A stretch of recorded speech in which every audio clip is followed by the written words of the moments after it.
Prabha tax சேனலை எனக்கு பிடிக்கும்பா, அந்த பையன் வந்து ரொம்ப எஃபோர்ட் போட்டு நிறைய விஷயங்கள்லாம் கண்டுபிடிச்சு சொல்றாரு அப்படின்னு உங்களுக்கு தோணுச்சு அப்படின்னா மறக்காம சப்ஸ்கிரைப் பண்ணி சப்போர்ட் பண்ணுங்க. நீங்க இருக்கீங்க அப்படிங்கிற அந்த ஒரு நம்பிக்கை தாங்க நான் இங்க உட்காந்து பல விஷயங்களை எடுத்து பேசிட்டு இருக்கேன். சப்போர்ட் பண்ணுவீங்க அப்படின்னு நம்புறேன்.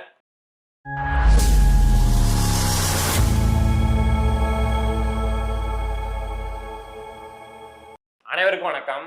ஒரு செய்தி ஒன்று சொல்லட்டுங்களா? இந்த சிபிஐ, சிபிஎம், விசிகெல்லாம் இருக்காங்கல்ல, இவங்களெல்லாம் அடிச்சு விரட்டி விட்டுலாம் அப்படிங்கிற மனநிலைக்கு விஜய் வந்துட்டார் அப்படின்னு ஒரு செய்தி கிடைச்சிருக்கு. இவங்களெல்லாம் அடிச்சு விரட்டிட்டு எப்படிப்பா ஆட்சி நடத்த முடியும்? அவங்க கூட்டணி ஆதரவு கொடுத்தாதானே ஆட்சி நடத்த முடியும் அப்படிங்கிற கேள்வி வரலாம். அதுக்கான பதில அடுத்து சொல்றேன். ஃபர்ஸ்ட் விஜய் இந்த மனநிலைக்கு வந்து விட்டார் அப்படிங்கிற விஷயத்த சொல்லிடுறேன்.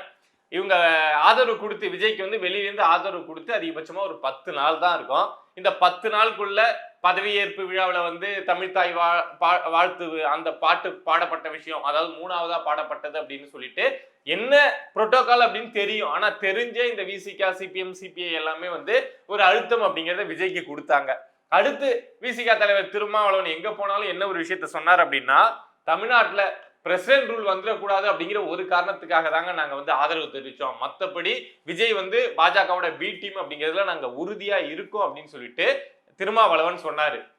அடுத்து இன்னொரு விஷயம் என்ன சொன்னாரு அப்படின்னா, நாங்க வந்து பயணிக்கிறது திமுக கூட்டணியில தான் பயணிக்கிறோம். எங்களுடைய கூட்டணி அப்படின்னு பாத்தீங்கன்னா திமுக தான். ஆனா விஜய்க்கு வந்து நாங்க போனா போகுது அப்படின்னு ஆதரவு கொடுக்குறோம் அப்படிங்கிற மாதிரி திருமாவளவன் சொல்லியிருந்தாரு. இதுக்கெல்லாம் விஜய் வந்து கோச்சிக்க மாட்டாரு, கோச்சிக்க முடியாது. இத மாதிரி கூட்டணிக்குள்ள வரப்போவே தெரியும். வந்தா ஏதாவது வாழாட்டுவாங்க, அங்கங்க தலையை விடுவாங்க, மூக்க நுழைப்பாங்க அப்படின்னு விஜய்க்கு தெரியும், எல்லா அரசியல்வாதிக்கும் தெரியும். பட் இதுக்கெல்லாம் விஜய் கோவப்படல.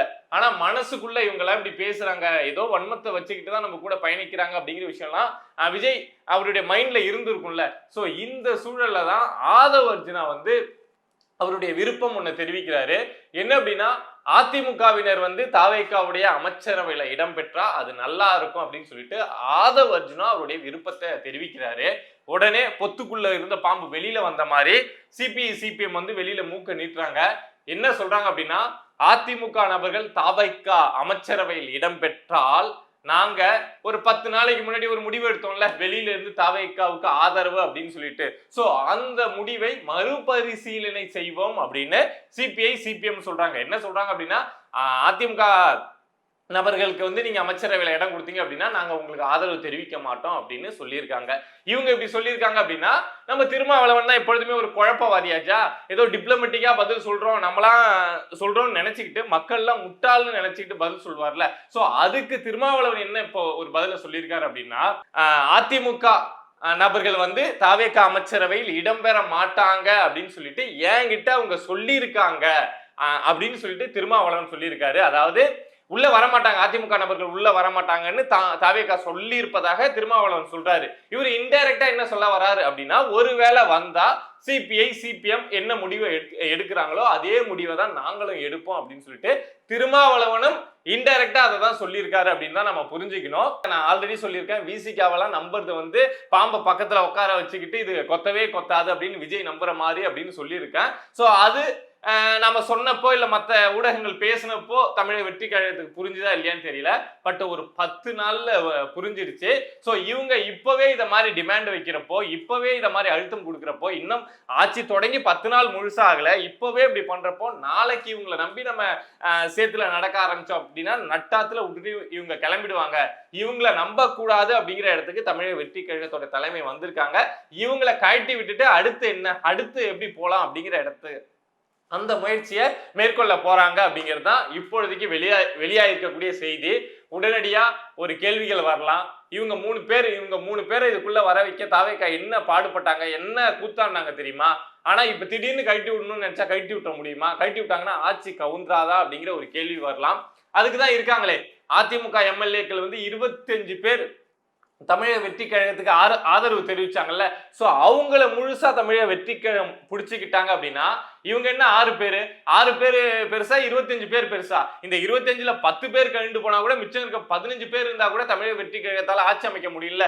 ஆனா இந்த 3 பேரை வச்சுக்கிட்டு இவங்க 3 பேருக்கு முக்கியத்துவம் கொடுத்துக்கிட்டு இந்த 25 பேரை வந்து புறக்கணிச்சாங்க. அதிமுகவை சேர்ந்தவங்கள தமிழக வெற்றி கழகம் புறக்கணிச்சாங்க அப்படின்னா இதுல இருந்து ஒரே ஒரு நபர் கண்டு போனா கூட தமிழக வெற்றி கழகத்தோட ஆட்சி கவிழ்ந்து போவதற்கான வாய்ப்பு அப்படிங்கிறது அதிகம். அப்படி இருக்கப்போ இந்த 3 பேரை முழுசா தள்ளி விட்டுட்டு இந்த 25 பேருக்கு முழுசா ஆதரவு அப்படிங்கிற இடத்துல வந்து தமிழக வெற்றி கழகம் இறங்கிட்டாங்க அப்படின்னா ஆட்சியும் கவிழாது. இந்த விசிகா கூட்டணி, அதாவது திமுக கூட்டணியில இருந்துகிட்டு நாங்க விஜய்க்கு ஆதரவு தெரிவிக்கிறோம், பிரசிடென்ட் ரூல் வந்துடக்கூடாதுன்னு தான் நாங்க விஜய்க்கு ஆதரவு தெரிவிக்கிறோம் அப்படிங்கிற இந்த சில்லற பேச்சும் இருக்காது.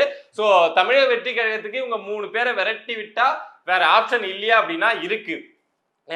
அதிமுக எம்எல்ஏக்கள் வந்து 25 பேர் ஆல்ரெடி ஆதரவு அப்படிங்கறத தெரிவிச்சிருக்காங்க. சோ அவங்களுடைய ஆதரவின் அடிப்படையில 130க்கு மேலேயே வந்துரும். இவங்க ஆட்சி அப்படிங்கறத கொண்டு போலாம். இப்போ சிவி சண்முகம், எஸ்பி வேலுமணி இவங்க எல்லாம் இருக்காங்கல்ல, இவங்க எல்லாம் தனி அணியா, இபிஎஸ் ஒரு அணியா இப்படி இருக்குல்ல.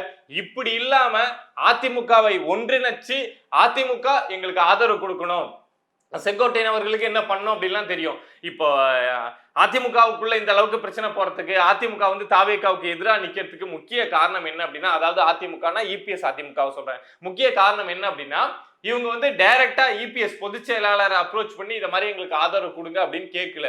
அதுல இருந்து உடைச்சி எடுத்துட்டு வர்றதுக்கு தான் ஆரம்பத்தில இருந்து முயற்சி பண்ணாங்க அப்படிங்கிறது தான் தாவேகா மேல இருக்கக்கூடிய குற்றச்சாட்டு. சோ அப்படி இருக்கப்போ இவங்க எல்லாத்தையும் ஒண்ணு சேர்த்து, அதிமுகவை எல்லாத்தையும் ஒண்ணு சேர்த்து அதுல இருந்து சில அதுல இருந்து சில நபர்களை வந்து இதுக்கு அமைச்சரவையில கொடுத்துட்டு ஆட்சியை நடத்தணும் அப்படின்னு நினைச்சாங்கன்னா தாவேகாவுக்கு ஒரு 5 வருஷம் ஒரு ஸ்டேபிளான ஆட்சி அப்படிங்கிறது கிடைக்கும். அவங்க மொத்தமா சேர்றப்போ கிட்டத்தட்ட 47 எம்எல்ஏக்கள் இருப்பாங்க. அவங்களுடைய ஆதரவு கிடைக்கிறப்போ திமுகவுக்கு பயப்பட வேணாம், விசிகாவுக்கு பயப்பட வேணாம், சிபிஐ, சிபிஎம், காங்கிரஸ் யாருக்கும் பயப்பட வேணாம். ஒரு நல்ல ஆட்சியை கொடுக்க முடியும். அமைச்சரவையிலும் அவங்களுக்கு இடம் கிடைச்சிருச்சு அப்படின்னா அவங்களும் ஓரளவுக்கு திடீர்னு நான் வெளியில போறேன் அத மாதிரி முடிவுகளை எடுக்க முடியாது. ஏன்னா அவங்க ஆட்சியிலையும் பங்கு இருக்காங்க, அதிகாரத்திலையும் பங்கு இருக்காங்க. அப்படிங்கிறப்போ என்ன நடந்தாலும் அது அதிமுகவுக்கும் பேக் ஃபயர் ஆகும் அப்படிங்கிறதுனால சோ அதிமுகவும் அதை பத்திலாம் யோசிப்பாங்க. சோ விஜய் கையில இருக்கிறது 2 ஆப்ஷனுங்க.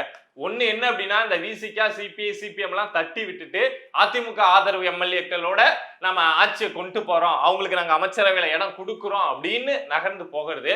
அப்படி இல்லை அப்படின்னா இல்ல விசிகா சொல்றதுக்கு நான் முக்கியத்துவம் கொடுப்பேன், சிபிஐ, சிபிஎம் சொல்றதுக்கு முக்கியத்துவம் கொடுப்பேன், அவங்க தான் எனக்கு முக்கியம் அப்படின்னு சொல்றாங்கன்னா விஜயை நம்பி எஸ்பி வேலுமணி, இந்த சிவி சண்முகம், லீமா ரோஸ் இவங்க எல்லாம் வந்தாங்கல்ல, எடப்பாடி பழனிசாமி கிட்ட இருந்து சண்டை போட்டுட்டு வந்து ஆதரவு அப்படிங்கிறத தெரிவிச்சாங்கல்ல, அவங்க எதுக்காக தெரிவிச்சாங்க அப்படின்னா தாவேகா அமைச்சரவையில இடம் கிடைக்கும் அப்படிங்கிறதுனாலதான். அப்படி பாக்குறப்போ இந்த 6 பேருக்காக வளைஞ்சு கொடுத்து விஜய் போகணும் அப்படின்னு நினைச்சாருன்னா இந்த 25 பேரும் விஜய்க்கு எதிராக நிக்க ஆரம்பிப்பாங்க. 25 பேர் விஜய்க்கு ஆதரவா ஓட்டு போட்டாங்கல்ல, சோ அவங்க 25 பேரும் விஜய்க்கு எதிராக மாறுவதற்கான வாய்ப்பு அப்படிங்கிறது உண்டு. நாளைக்கு அமைச்சரவையில யார் யார் இடம்பெறாங்க அப்படின்னு தமிழக வெற்றி கழகம் சொல்ல போறதா சொல்லியிருக்காங்க. அப்படிங்கிறப்போ அந்த லிஸ்ட் வந்தது அப்படின்னா தமிழ்நாட்டு அரசியல்ல எந்தெந்த ஆதரவு கட்சிகள்லாம் விஜய்க்கு ஆதரவு தெரிவிச்சாங்களா அந்த கட்சிகள்லாம் உடைஞ்சு போறாங்களா, இல்ல அமைச்சரவையில அதிமுக நபர்களே இல்லாத ஒரு அமைச்சரவை லிஸ்ட் வந்து தமிழக வெற்றி கழகம் விட போறாங்களா அப்படிங்கிறது நமக்கு நாளைக்கு தெரிஞ்சிடும். பொறுத்திருந்து பார்ப்போம். பிரபா டாக்ஸ் சேனலை எனக்கு பிடிக்கும்பா, அந்த பையன் வந்து ரொம்ப எஃபோர்ட் போட்டு நிறைய விஷயங்கள்லாம் கண்டுபிடிச்சு சொல்றாரு அப்படின்னு உங்களுக்கு தோணுச்சு அப்படின்னா மறக்காம சப்ஸ்கிரைப் பண்ணி சப்போர்ட் பண்ணுங்க. நீங்க இருக்கீங்க அப்படிங்கிற அந்த ஒரு நம்பிக்கை தாங்க நான் இங்க உட்காந்து பல விஷயங்களை எடுத்து பேசிட்டு இருக்கேன். சப்போர்ட் பண்ணுவீங்க அப்படின்னு நம்புறேன். நன்றி.